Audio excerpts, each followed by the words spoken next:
Alors bonsoir et retour tout le monde. Oh, shalom aleichem, Rabbi, Comment ça va? Yosef, Madame. Alors à Botaï, le shiur de ce soir, on commence tout de suite. Et comme je l'ai dit, je suis invité à une iloula du rabbinat, donc devoir oblige, hein, devoir du rabbinat oblige. Donc je vais faire un shiur de 40 minutes. Et puis Bezat Hashem, on se retrouvera demain à la iloula de Rabbi Shimon. Alors cette année, toutes les iloulottes sont différées. J'ai rien compris, mais les iloulottes sont. C'était hier la iloula. Et puis j'imagine que les salles n'étaient pas disponibles. Donc les gens comment on appelle ça? Ils ont réservé pour plus tard, quoi. Voilà. Donc on y va.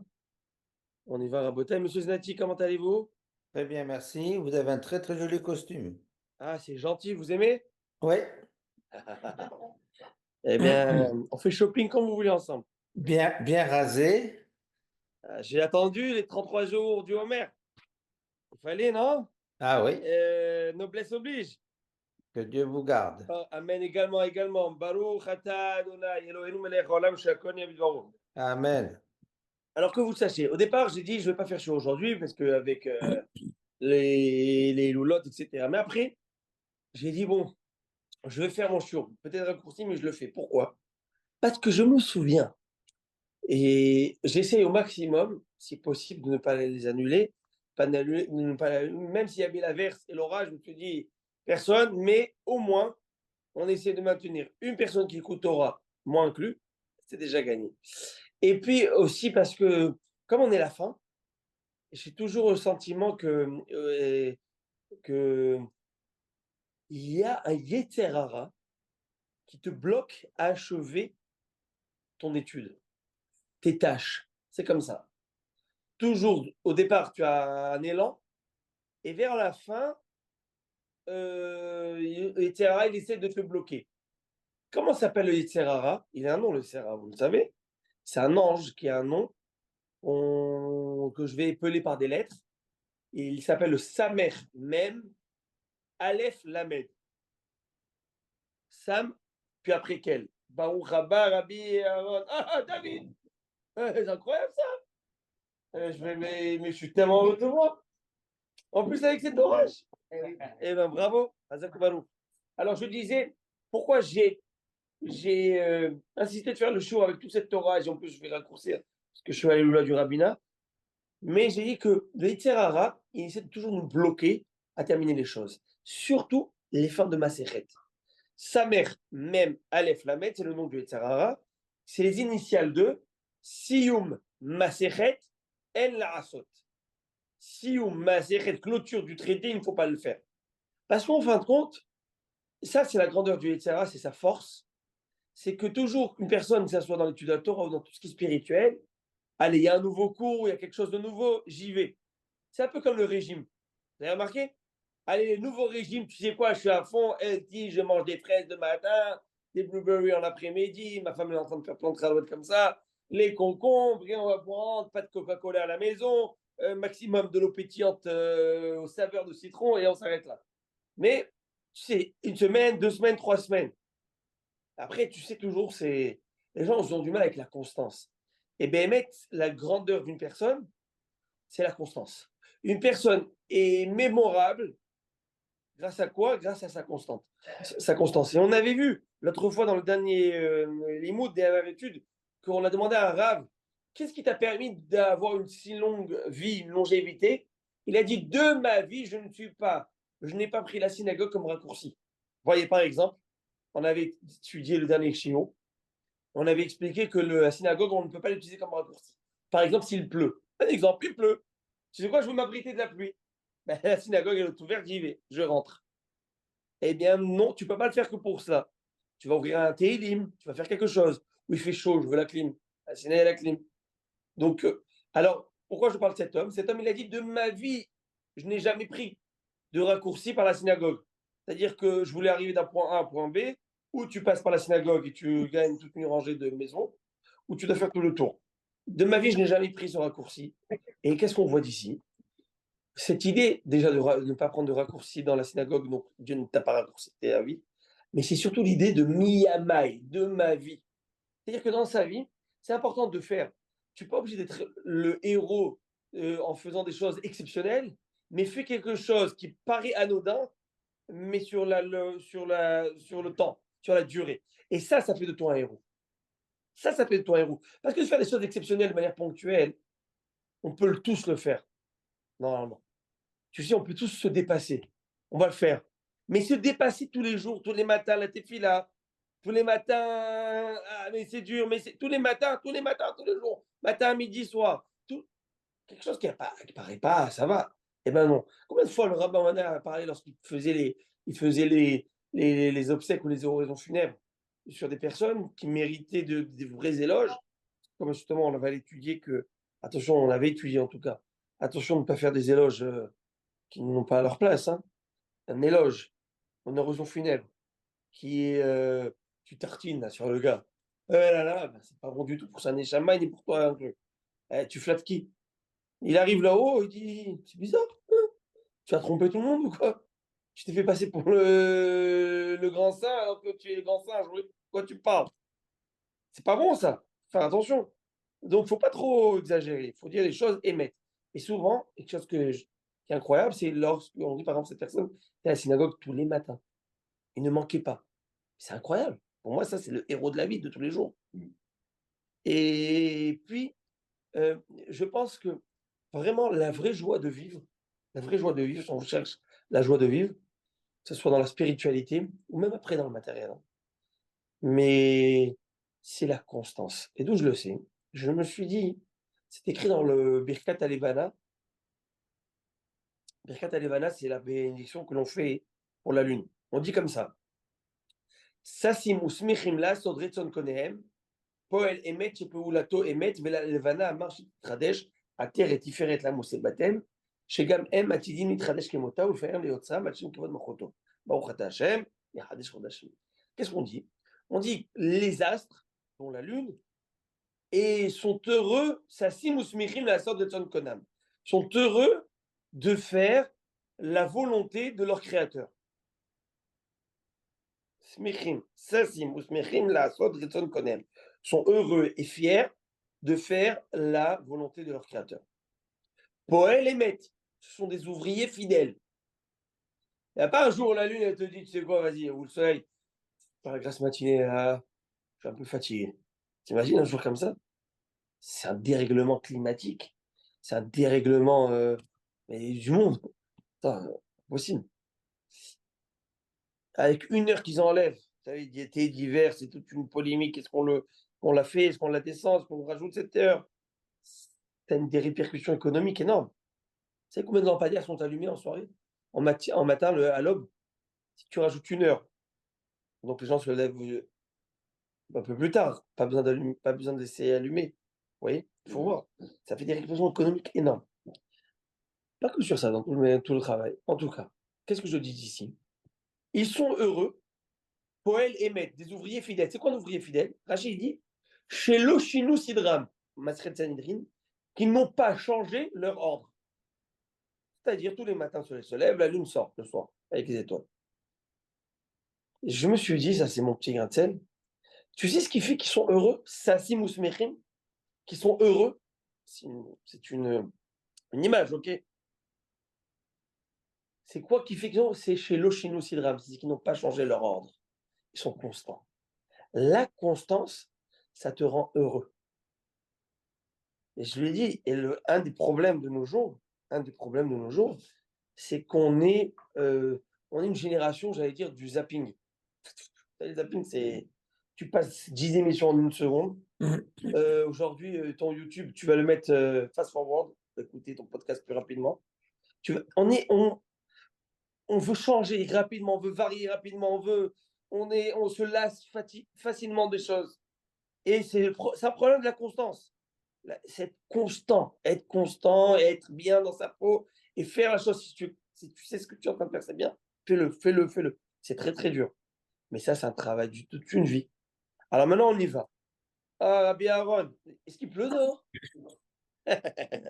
Alors, on y va, Rabotai. Rabbin Rabbi Malkiel, Henri, oui. Rabbin Malkiel, une petite remarque.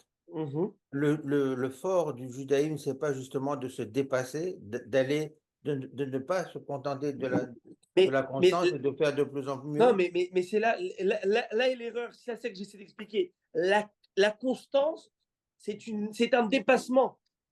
La constance est un dépassement. Parce qu'on a tous des blues. On a tous des moments où on est en high, des moments où on est down. On est complètement excité, motivé, on veut. Il y a des jours, ça arrive, tu veux pas aller au boulot, tu n'as pas envie. Donc, le dépassement, et ça que j'explique, le dépassement n'est pas dans ce qu'on le croirait seulement par des actes de bravoure ou des actes une preuve d'amour à Kadosh Baruch par, je ne sais pas moi, le type il est resté jusqu'à 5 heures du matin étudié, c'est très bien. Mais tu sais quoi, c'est la constance. La constance. Lève-toi tous les matins à la prière, va toutes les journées à Mincha, va faire Arbi tous les jours, va faire ton shiur lundi et jeudi pendant 1 an, 2 ans, 3 ans, 4 ans. Bravo. Ça, c'est la constance. Parce que commencer, on commence avec un grand public. La Gemara a dit Elef Nirnasi la Beth Midrash. Il y en a 1000 qui rentrent au Beth Midrash et il y en a un qui sort talmudiste et décisionnaire à l'Afrique. Parce qu'au début, tu commences avec tout le monde. À la fin, combien il reste? C'est ça l'idée. L'idée, c'est ceux qui s'agrippent, qui s'accrochent. Et ça, c'est pareil aussi dans notre vie de tous les jours, dans la vie de marié. Tu sais ce que c'est? Et c'est avec la même dame, tu vas te lever et tu vas devoir faire les mêmes choses et toujours garder le sourire et d'essayer de garder le sourire avec les enfants et avec qui rebolote. Mais chaque fois, ça demande à puiser une énergie énorme en nous.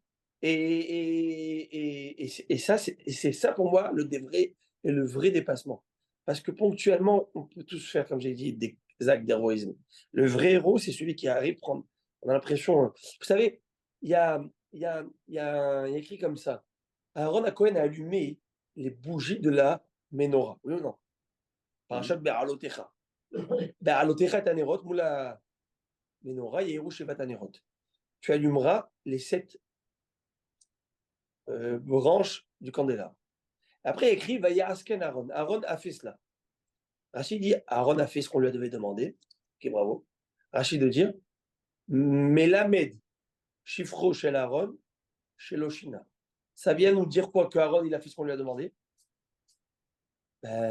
Merci, si le bon Dieu te demande de faire quelque chose, tu vas pas le faire? Hein, David? Bon Dieu te demande de faire quelque chose. Il vient et te dit fais-le. Pas moi, le bon Dieu. Hein. Tu vas le faire, oui ou non? Réponse Vayasken Aaron. Aaron a fait ce qu'on lui a demandé de faire. Merci qu'Aaron l'a fait. Heureusement qu'Aaron va le faire. Dieu te demande d'allumer le candélabre, il le fait. Ou qu'est-ce que tu veux me dire? Pourquoi tu me mets ces mots en plus dans la Torah? Vayasken Aaron. Aaron a fait ce qu'on lui avait demandé de faire. Rachid s'interroge. Réponse de Rachid, Melamed, Shifro chez Aaron, ça vient nous donner la louange d'Aaron chez Loshina, qui n'a pas changé de ce qu'on lui avait demandé de faire.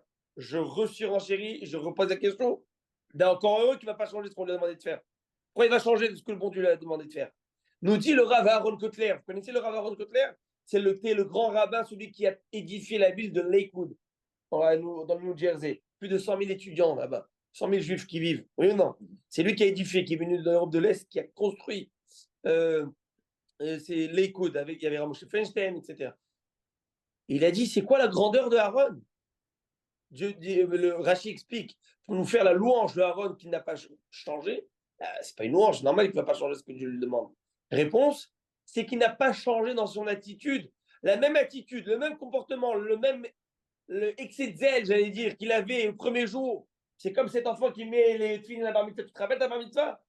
Tu te rappelles ta bar mitzvah? C'était comme un fou. Et les dragées, les bonbons, et le gars, il met les tefilines, il a 50 caméramans sur lui, il est comme un fou.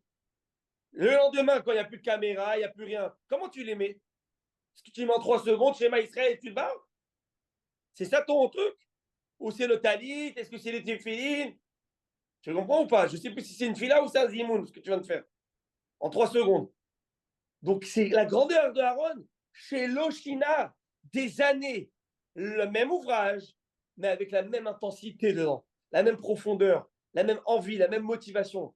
Ça relève de la grandeur d'une personne. Et franchement, ça, c'est dur. Ça, c'est très, très dur. C'est très dur. On est des hommes, on n'est pas des robots. On n'est pas des intelligences artificielles programmées à faire la même chose tranquillement avec la même intensité. N'est-ce pas? Ouais. On est des, on dit, on est à intensité variable. N'est-ce pas? Ouais. Ça monte, ça descend, ça monte. La force, c'est avec cette intensité variable, rester dans la constance. Si tu veux qu'il reste d'électricité. Et c'est ça aussi l'homme.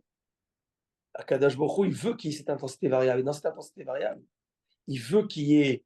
Parce que c'est ça, tant qu'il y a de la vie, c'est comme ça que tu vois. S'il n'y a plus de vie, c'est drôle. Vous savez, Ouais. c'est ça le yin yang. Et dans cette vie, dans tout ce qui se passe, essaye d'être le plus proche et de faire la volonté d'Akadosh Baruch Hu. Et c'est ça la grandeur d'un homme. Alors, on a parlé de Rabbi Shimon Bar Yochai, on va le voir. On va le voir. Dans un instant, dans quelques minutes, on va voir une idée aussi avec Rabbi Shimon dans cette idée. Maintenant, alors j'avance. Bon, maintenant, on va commencer même étudier un petit peu. Hein. Alors, on y va. Je m'amuse. Alors, on y va. La Gemara nous dit que ils avaient institué à l'époque qu'un homme doit saluer son prochain avec le nom de Dieu. Hachem Imacha, que Dieu soit avec toi, en disant le nom de Dieu. Quoi? Dire le nom de Dieu en saluant l'homme, mais c'est peut-être une profanation du nom de Dieu. Tu dis Adoshem, Ikram. Comment saluer cela? Et on retrouve, chez le premier qu'on retrouve cette idée, où il a salué son prochain avec le nom de Dieu, c'est Boaz. C'est qui Boaz? Boaz, c'était le mari de Ruth et le grand-père de David Ameller. On va lire à Shavuot son histoire. Et puis Boaz, c'est une histoire de fou parce que ce Boaz était le juge d'Israël. Il s'appelait Ivtsan, il avait 400 ans à cette époque. Et je vous la fais courte, mais quand il a vu des ouvriers, il leur a dit Dieu soit avec vous, en prononçant le nom de Dieu.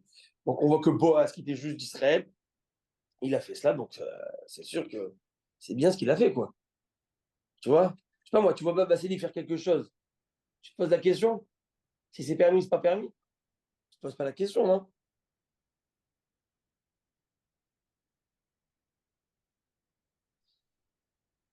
Alors, il m'a dit, il y a écrit dans la Mishnah plusieurs preuves, plusieurs versets qu'on retrouve cette idée de nommer, de saluer une personne avec le nom de Dieu.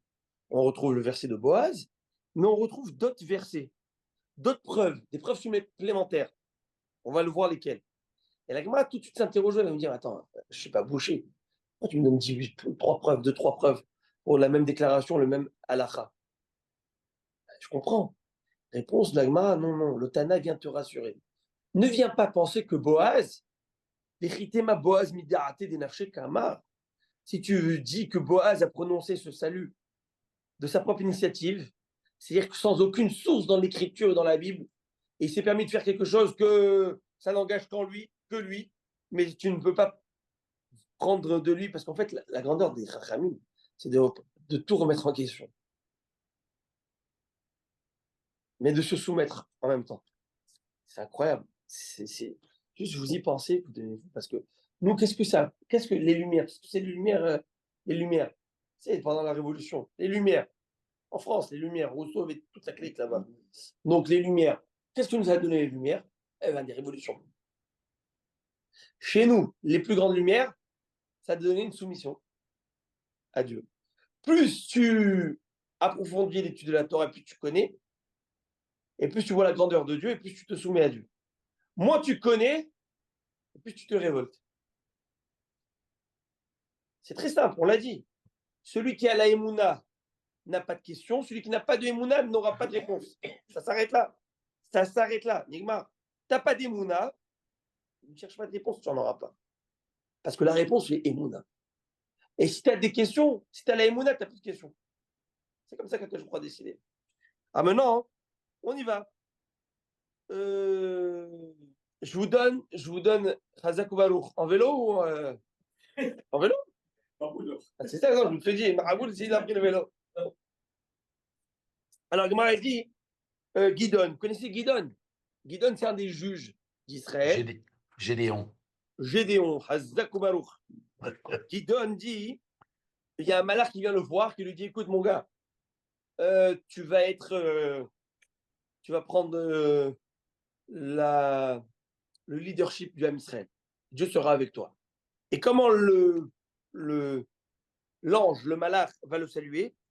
Il va dire Hachem imecha gibor ichaim. Hachem est avec toi, homme de valeur. Donc tu vois que l'ange, il a salué en lui donnant le nom de Dieu. Hachem imachem, Hachem imcha. Que Dieu soit avec toi. Moi, il va dire bon, peut-être que c'est pas une salutation du tout. Tu m'as rien compris, peut-être. Parce qu'il y avait trois preuves que la Gemara a amenées. La Mishnah a mis trois preuves. Boaz, Gideon, et une autre preuve qu'on va voir. Alors pourquoi tu m'as amené la preuve de Gideon? Parce que peut-être que Boaz, il a fait de son propre chef, propre initiative, mais il n'a pas de base. Réponse, il y a une base. On retrouve dans le prophète, avec Gideon, que le malach lui-même a dit à Gideon, Dieu est avec toi. Alors pourquoi il a besoin d'amener une troisième preuve que je vais citer dans un instant? Parce que peut-être qu'en fait, Gideon, le malach, lorsqu'il lui a dit Dieu est avec toi, ce n'est pas un salut. Il lui a juste dit ne t'inquiète pas, Dieu est avec toi. C'est-à-dire qu'il est en train de transmettre les paroles de Dieu, où Dieu lui a dit à l'ange de dire à cet homme don't worry, be happy. T'inquiète pas, je suis avec toi. Pas, il est en train de lui dire salut en disant le nom d'Hachem. Vous voyez? C'est pourquoi il y a troisième verset qui vient des Proverbes. Altavuz kizakna imecha. Le verset déclare ne l'humilie pas, bien que ta mère soit vieille. On parle de quoi? On parle, c'est pas ce qui fait allusion aux Zikné Israël, aux anciens d'Israël, aux sages d'Israël. Et il nous enseigne que quoi? Qu'on ne peut pas humilier ou mépriser parce que tu vois quelqu'un qui a fait quelque chose comme Boaz, ne pose pas de questions. S'il a fait, you can trust him. Ne pose pas de questions. Altavouz, aujourd'hui, on est en train de tout remettre en question. La jeunesse et le monde moderne veut tout remettre en question. Ceux-là, c'est des arriérés. Les aînés, ils sont archaïques. Al-Matam Daber, tu sais même pas utiliser le cellulaire, tu veux me faire la leçon. La Torah, elle était très claire sur ça. Shema beni musaravicha, ve'al titosh toratimecha. Écoute la morale de ta mère. Écoute la morale de ton père et ne jette pas la Torah de ta mère. Même si elle paraît vieille, que tu penses qu'elle ne fait pas partie de ton époque, elle a beaucoup à te donner. Alors, exactement la même chose avec les Chachamim. Les Chachamim savent ce qu'ils font. Et Boaz, nos Chachamim, on a une confiance parfaite. S'ils le font, ça veut dire qu'il y a de quoi se fier. Et donc, sinon, si je vous pose une question, on va voir qu'il y a un autre pasouk, qu'on va amener encore pour prouver cela. Mais est-ce qu'aujourd'hui, on l'utilise, le nom de Dieu? Réponse oui. Shalom Aleichem. Shalom est le nom de Dieu. Tu savais que Shalom est le nom de Dieu? Tu ne peux pas dire Shalom aux toilettes. Surtout si ton copain s'appelle Shalom. Mais en tout cas, tu ne peux pas dire Shalom. Tu n'as pas le droit. C'est le nom de Dieu. Mieux encore, on ne dit pas Shalom Aleichem avant la prière du matin. Avant de louer Dieu, louer un ami, loue Dieu d'abord. Donc tu dis comment? Boker Tov. Le fameux Boker Tov. D'où ça sort Boker Tov? Tu dis toujours Shalom Aleichem? C'est ça, Safran Marita, que m'a dit. Boker Tov. Good morning. Voilà. On avance. Véomer, il y a un autre verset qui explique ça. Et la sot la Donai, il fait retour. J'adore ce verset. C'est le moment d'agir pour Hachem et ils ont annulé ta loi. C'est-à-dire que quoi? Question. Alors, c'est quoi ce Hachem Imachem qu'on dit avant de monter au Sénateur? Hachem Imachem. Mais lui, il fait allusion à quoi exactement dans ce contexte? À ça. Exactement à ça. Et je vais expliquer, en fait, Boaz, il a voulu un petit peu remettre Akadosh Baruch Hu au goût du jour. Que les gens annient Hachem dans votre vie. Donc, il s'est permis de faire ça. Parfois, on a l'impression que ça va être blasphémateur, profanation. Réponse, et la asot lachem. Regarde ce verset, il est miracle, il est incroyable, il est top. Et la asot lachem et firu toratecha. Traduction littérale, c'est le moment d'agir pour Hachem. Ils ont annulé ta loi. Parfois, on annule la loi de Dieu. Parfois, on fait des entorses à la loi pour Dieu. Pour ramener à Kadosh Baruch Hu. Ce verset, c'est grâce à ce verset, Mamash, messieurs, dames, toujours je disais messieurs, dames, mais je pour rien. Maintenant, grâce à vous, je dis messieurs, dames, ça marche. Alors écoutez ça. Écoutez ce Haïdouche. Rabbi Yehuda Anassi a pu écrire la Mishnah Alors que la Mishnah ne doit pas être écrite. C'est la Torah orale. Torah orale, c'est quoi oral? C'est oralement. D'où tu m'écris la Torah orale? La Torah écrite, c'est le canon biblique. Les 24 livres du canon biblique. C'est quoi les 24 livres? Bereshit, Shemot, Vaikra, Bamidbar, Devarim, Yoshua. Après, Shoftim, Malachim, Shoftim. Shoftim, Malachim, Malachim. Aleph Bet, Aleph Bet. Shmuel d'abord, Shmuel Aleph Bet. Puis après, il y a les 5 Megillot. Puis après, Assar, le livre de 12. Ishaïa et Après, Cheskel. Shlomo Amelech. Irmiyahu. Et il va y avoir Daniel, il va y avoir Nechemia, il va y avoir Divrei Hayamim. Il va y avoir les 5 Megillot, il va y avoir le livre de Tehillim. 5 Megillot, c'est Shir HaShirim, Esther, Echa, et Kohelet et Mishlei. Et Mishlei. Bravo. Donc, tous ces 24 livres sur les canons bibliques, est-ce que j'ai le droit de les dire oralement? Non. On doit les lire dans les mots. Alors, tu vas me dire comment aujourd'hui je dis des versets par cœur? Réponse, quand tu le connais bien par cœur, c'est comme si il est écrit, tu le lis dans ta tête. Ok? Sinon, deuxième avis, Tosfot. Tmora nous dit que quand est-ce que ça t'avise, c'est lorsque tu veux rendre quitte les gens de ce verset. Par exemple, Zachor ou whatever dans la paracha, là, tu dois le lire dedans, tu ne peux pas dire par cœur. C'est que le Hazan, il doit lire dans les mots pour rendre quitte les autres.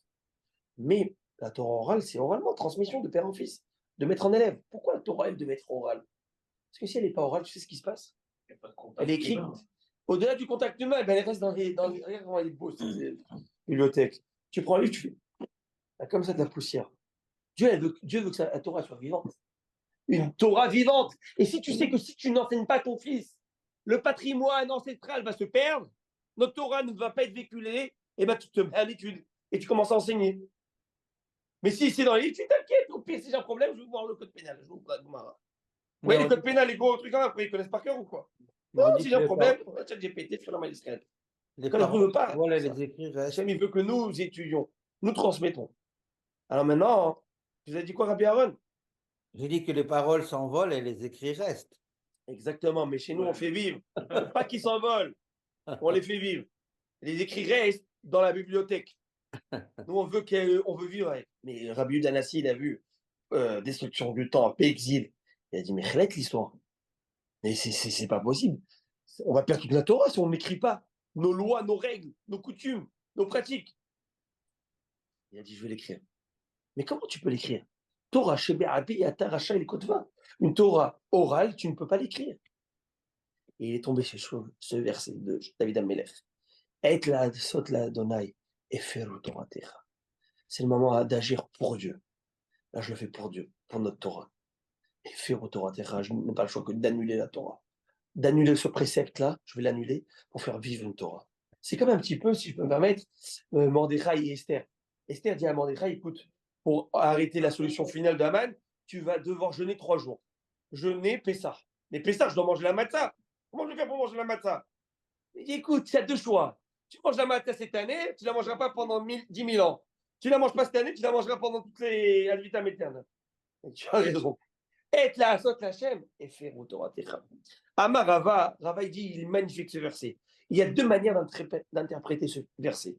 Aïkra Mereché les Sefer Midrash, mais Sefer les Reché Midrash. Tu peux expliquer ce verset de haut en bas et de bas en haut, du début à la fin et de la fin au début. J'explique ce qu'il nous dit Rava.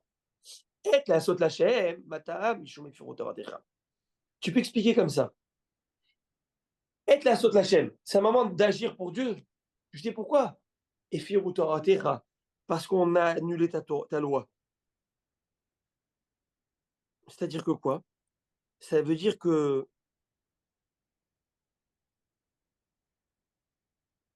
Et la asot Hachem. À qui on parle? Et la asot Hachem. Moment de faire pour Dieu. Jusqu'à maintenant, on parlait de nous. On fait pour Dieu.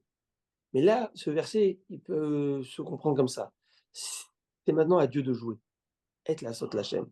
C'est à lui de jouer. Tu sais pourquoi? Et faire au Torah Techa, parce que ta Torah, ils te l'ont bazardé. Alors qu'on voit, ça suffit l'impunité, Dieu. Commence à envoyer le châtiment, celui qu'il mérite. Et ben voilà, les hélicoptères, ils tombent. En tout cas, vous voyez? Mais, être la asot Hachem, c'est à toi de jouer, Dieu. À toi de le faire. Être la asot. Et là. Ou le contraire, ce qu'on a expliqué jusqu'à maintenant. Ou être la asot Hachem et fi Torah Techa. C'est vrai que la Torah est en train de se perdre, elle se perd. Alors je vais le faire pour Dieu, même si parfois je dois faire une entorse. Et c'est ça que Dieu veut et veut que je le fasse. Tanya. Maintenant, on va voir plein de dictons qui sont magnifiques, sont merveilleux, de nos Chachamim. J'adore parce que la Gemara, voilà, elle se termine, voilà, il reste ça. La Gemara, elle se termine avec de magnifiques maximes, des pères avec, je veux dire, avec des principes incroyables. Il te dit comme ça. Il est Zaken, il est l'ancien, vous connaissez, il est l'ancien. Il est l'ancien, c'est le patron de la Mishnah.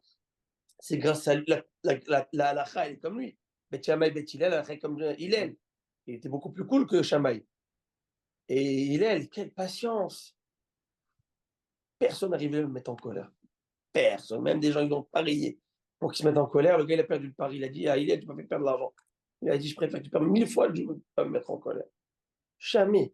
Ouais, c'est fort. Hein. Mais en tout cas, Hillel, vous connaissez comment il est devenu Hillel. Tu ne deviens pas Hillel comme ça. Tu deviens Hillel parce qu'il n'avait pas les moyens, il faisait tarfik. Il faisait une pièce d'argent, il vendait du bois, il faisait une pièce d'argent. Et pour pouvoir rentrer à la synagogue, étudier la Torah, il fallait payer. Alors qu'est-ce qu'il faisait? Aujourd'hui, on te paye pour que tu viennes étudier. Mais à l'époque, il y avait des videurs. Non, les videurs, ça, c'est autre part. On ne va pas dire où. Mais il y a des videurs, OK? Alors là-bas, il y avait des videurs. Tu ne payes pas, tu ne rentres pas. Et c'était à l'époque, Rabban Gamiel aussi, il disait, je crois que c'était la Gemara, il disait, Miché Entocho Kevaro, c'est cette idée. Celui que son extérieur n'est pas comme son intérieur, qui ne rentre pas. C'est-à-dire, ne fais pas le religieux et dedans. Si tu veux entrer à la synagogue, il faut être intègre. Bon, en faisant ça, il n'y a que 3 personnes qui sont dedans. Hein. La Gemara va dire, le jour où ils ont enlevé cette loi, il y a eu 400, je ne sais pas combien de bancs supplémentaires dans le Beth Amikdash. Et heureusement. Ça veut, on ne peut pas faire ça. Personne ne peut tenir à cette. Chacun a ses faiblesses. Chacun a ses faiblesses. Alors, chacun a ses faiblesses. On a des idéaux, mais on a nos faiblesses. Alors maintenant, il est à la Zaken, alors lui, un jour, il avait fait que, pas une pièce de monnaie, qu'une demi. Voilà, il a dit, je nourris ma famille, quoi, ils vont mourir de faim. Le problème, il ne pouvait pas rentrer à la synagogue. C'était veille de Shabbat, il s'est mis sur la lucarne pour étudier la Torah après le repas de Shabbat. Je ne sais pas c'était quoi, de quoi était composé son repas de Shabbat. Mais en hiver, et c'était pendant le mois de janvier, Tevet, Shabbat, la neige tombe, il va devenir comme un glaçon. Il va perdre connaissance. Shmaya et Aftalion, les 2 grands rabbinim, qui étudient la Torah toute la nuit. C'est bizarre, le soleil ne veut pas se lever aujourd'hui ou quoi? Et ils voient que sur la lucarne, il y avait un homme, le visage d'un homme écrasé. Ils vont tout de suite le sortir, c'était Shabbat. Ils vont allumer le feu, ils vont chauffer de l'eau pour le sauver. Il a dit au videur, Shabbat, il a dit au videur, celui-là, il rentre VIP gratos. Gratuitement. Tu ne demandes plus $1. Il est devenu le fameux Hillel Azaken. On ne devient pas Hillel Azaken, juste en étudiant, un petit cours, tranquillou, et puis en éventail, pina colada à la main, et la crème solaire. Comme ça. OK? Ça ne marche pas. Hillel Azaken, c'est un type qui va donner sa life, sa vie pour pouvoir vivre, pour pouvoir étudier la Torah. Et sans sa Torah, il ne peut pas vivre. C'est son oxygène. Son oxygène. Un bouteille. Préparez-vous parce que 120 ans, c'est ce qu'on va faire là-haut. Be ready. OK? Alors, on y va. Mais pour l'instant, on profite ici. Alors maintenant, hein, il te dit, il est la zaken, bisha machnisim pazer, bisha tamifazrim kanes. J'adore ça. Au moment, alors, je vous lis littéralement, bisha amachnisim pazer, à une époque où on amasse, distribue. Bisha tamifazrim kanes. À une époque où on distribue, amasse-la. Vous avez compris de quoi on parle? Au moment où on amasse, c'est-à-dire que les sages ne répandent pas leur Torah, alors toi, be a mensch et transmets la Torah à Israël. Ah, il y en a d'autres, ils ne le font pas, fais-le toi. On va le voir. Et le moment où la Torah est bien bas, sache où est ta place. On va le revoir dans d'autres mots. Imraïta dor chez la Torah Haviva alav pazer. Si tu vois une génération pour laquelle la Torah est appréciée, distribue ta sagesse en Torah. Et chez Neymar et Shmifazer Menosafod. Imraïta dor chez Torah Haviva alav kanes. Mais si tu vois une génération pour laquelle la Torah n'est pas précieuse, garde-la pour toi. Cette idée, elle est aussi, Elle est aussi vraie dans l'idée où que, tu sais, tu vas dans un endroit, ils n'apprécient pas de devoir Torah, on ne pardonne pas. Non, non. Faut pas gâter des gens qui n'apprécient pas ce que tu leur donnes. Ah, mais c'est de la Torah. Oui, mais s'ils n'apprécient pas. Alors aujourd'hui, je dis notre devoir à nous, c'est de faire apprécier. C'est de donner le goût. Ta'amu uru kitov Hashem. Donne le goût aux gens d'étudier la Torah, de kiffer la Torah. C'est ça qu'il faut faire. Ça, c'est le travail avec chaque Ben Israël. Et quand on parle ici, on ne parle pas qu'à des Talmid Chacham, on parle de chaque Ben Israël. Tu te dois, tu vois dans ta famille, tu vois, tu as un collègue qui n'est pas pratiquant, tu as des amis, donne un petit goût, invite le Shabbat, fais-lui la totale. Si lui, il aime la bonne nourriture, tu lui mets, tu l'éclates et tu fais Zmerot Shabbat, un petit Dvar Torah, tu commences. Waouh, ça c'est la Torah, ça c'est les enfants, ça c'est les Zmerot Shabbat, ça c'est. Tu sais quoi, ça m'intéresse. Mais torchez-le l'ishma, pas l'ishma. Deux fois, de manière désintéressée, on arrivera à l'intérêt. Des fois, c'est pour. Tu sais quoi, j'aime bien ici. Il y a un bon kidouche. Un exemple. Vraiment, il n'a rien compris. Il y a une bonne dafina. Il y a une bonne dafina. Le gars, il vient pour la daf. On appelle ça hein, JFK. JFK. Just for kidouche. Les gars, ils sont là pour ça. Mais c'est pas grave. Et petit à petit, Torah, petit mot. Et imagine-toi. Après, il aime, purée. C'est fichu, il devient addict. Alors, à Botaï, bon, on a un petit moment, je dois y aller, comme je vous l'ai dit. Et j'ai pas envie de m'arrêter. Là. Ah, je suis parti là. Mais Rabbi Shimon Bar Yochai m'attend de l'autre côté. Alors, je vais devoir y aller pour honorer, respecter Rabbi David Sabbah. Je suis à l'étage jusqu'à 120 ans. Et Bezat Amen. Hashem, on se retrouve demain, j'espère, si vous voir, pour la simcha de Rabbi Shimon Bar Yochai. J'ai dit cette année, Rabbi Shimon, on lui a fermé son kéver, on lui a fait des soirées toute la semaine. Dimanche, lundi, mardi, et Bezat Hashem qui nous envoie Mashiach. Je vous embrasse très, très, très fort. Et je vous souhaite que de bonnes choses. Zak Baloch. Marti, Mikol.